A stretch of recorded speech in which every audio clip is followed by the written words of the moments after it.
wants to be king!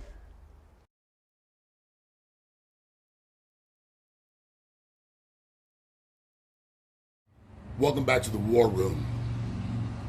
There's very few men that make YouTube internet content that I truly admire, that I listen to and actually learn things from.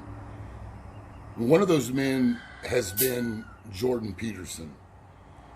Now, while it's true that Jordan Peterson doesn't fit the archetype of what one might think of a strong man to be, in my opinion, in my assessment, Mr. Peterson is probably one of the strongest, bravest men that I've seen in modern times.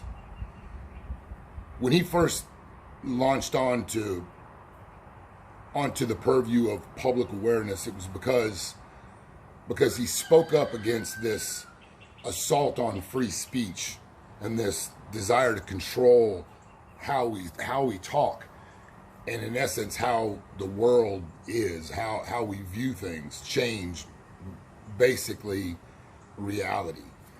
And by simply refusing to take part of this shit show, he was attacked relentlessly by the useful idiots, and probably inadvertently they made him famous. They gave him a platform and they gave his voice amplification, and the work that he's done has been, I would say it would be hard to find anyone that can compare to the work that Jordan's done with young men and men that have gotten older in their years that have lost their way, and simply teaching men to take accountability and ownership. And I would also say that Jordan Peterson is right up there with Jocko Willink and men that are inspirational and that have a positive, strong message that is pretty universal for men who are seeking true masculinity. So when I see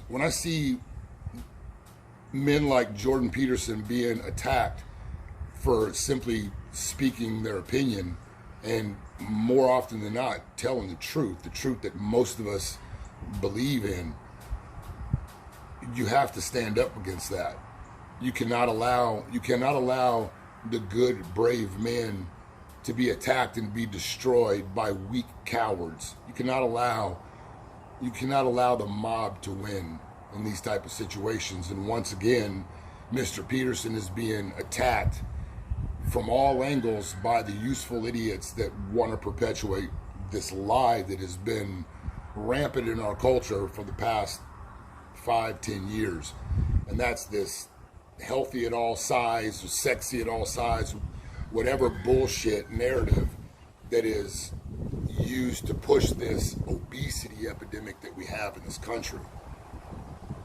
Sports Illustrated lost their relevance a long time ago.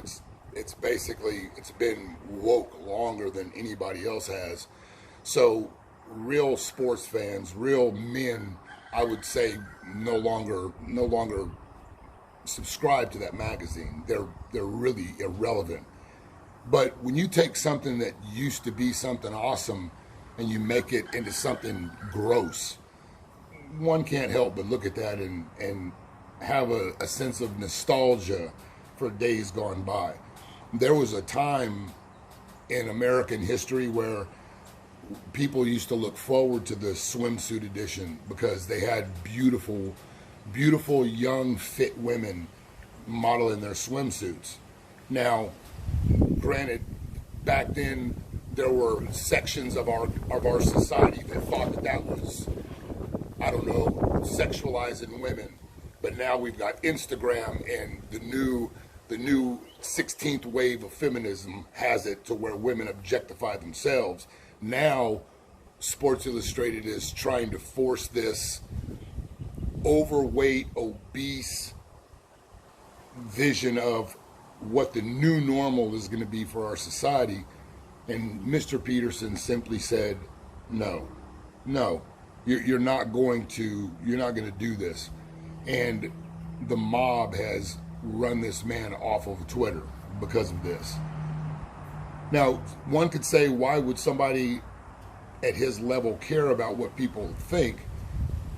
But then that goes back to the fact that Jordan Peterson's a good man. Nothing that he does or says is meant to be malicious or harmful to anyone, but sometimes the truth hurts. And so when people attack this man and say things and accuse him of doing, being, or saying things that he's not, conveying a message that he wasn't trying to convey, or putting an emphasis on it that he didn't intend, it hurts him. And in this narcissistic me society that we live in, the idea of somebody's feelings mattering, if it goes against the mob, that's not allowed. But it is allowed. And what he did, what he said, wasn't wrong. See, the matriarchy wants to change the way that men are, the way that men act, the way that men think, the way that men talk, the way that men move. And so we're supposed to sit on our hands when the liberation movement had women laying on their back for any dude and thinking that that upped our value. The liberation movement had us sitting on our hands while they scraped the baby off out of inconvenience. The liberation movement would have it be now that we look at women that are the size of two small men stuffed in a bikini, and we're supposed to applaud that as beautiful and sexy and brave, and it is absolutely not. Jordan Peterson simply told the truth, and for telling the truth, the delusional idiots have attacked him. So now the culture that we have, lies are truth. And then you've got doctors lying to patients like Tess Holliday. Tess Holliday, her doctor told her that she was anorexic. So now they're changing what a diagnosis means to appease the mob. It is beyond time for men to stand up and say no more.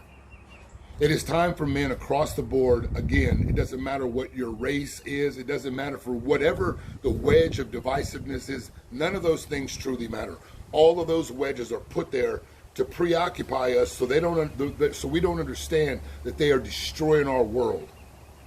We have got to tell the truth and be honest about things. We've got to tell women, when a woman asks you, does this make me look fat? You have to be honest and tell her, no, that doesn't make you look fat. You are fat. It's just the simple truth. That is the mind games, the mental gymnastics that we play with women and with weak people to make them feel okay so they don't change anything is wrong. That's why we've got kids that are confused about their gender. That's why we've got unhealthy people dying because they think that they're fit at any size. That's why we've got gigantic delusional women thinking that they deserve somehow to have fit, healthy men by their side. Some kind of way, a man that's in shape should look at a woman who stuffs her face with calories at will, ad nauseum, all day as sexy. No. You don't get to dictate what men find appealing. And no matter how many times you play with words, no matter how much mental gymnastics you throw into the game, biology is biology and truth is truth. The swimsuit model is not sexy. If that's sexy, then fat men in the same condition are sexy and should have the same entitlement and expectations. It is beyond time for men to stand up to the cry bullies and say, no more. You do not get to have it your fucking way. Jordan Peterson is a good man. And the only thing that he's done, the only thing that anybody can look at him and vilify him for is telling the truth. And the only time that is truly a bad thing is when we are living in a time where we're upside down, where wrong is deemed right, up is down. We're inside out, and it's time for real strong men to stand up and support those who at least have the balls to speak the truth. I'll say it again. Balls and backbone is what we need to restore our country, to restore our dignity, to restore manhood to what it's supposed to be. Jordan Peterson has more balls and backbone than most men in this country. It's time for us to rise up and back this man up. It's time for us to stop lying to these women because they don't give a shit about how we feel. They don't give a shit about things that affect men. So it's time for men to rally together. We don't have to high five and buddy up and like each other, but we're all men. We're all men, and we all experience life with a really similar view, a real similar lens. It doesn't matter if you're black, white, green, purple. Let your ass get caught up in the court system. Let your ass get caught up when the mob turns their sights on you. It won't matter what color you are. It'll just matter that you got a ding-dong between your legs. So it's time for men to come together and be honest with one another. Be honest with the outside world. Stop lying, stop appeasing the weak. It's time for strong men to go to work. Out.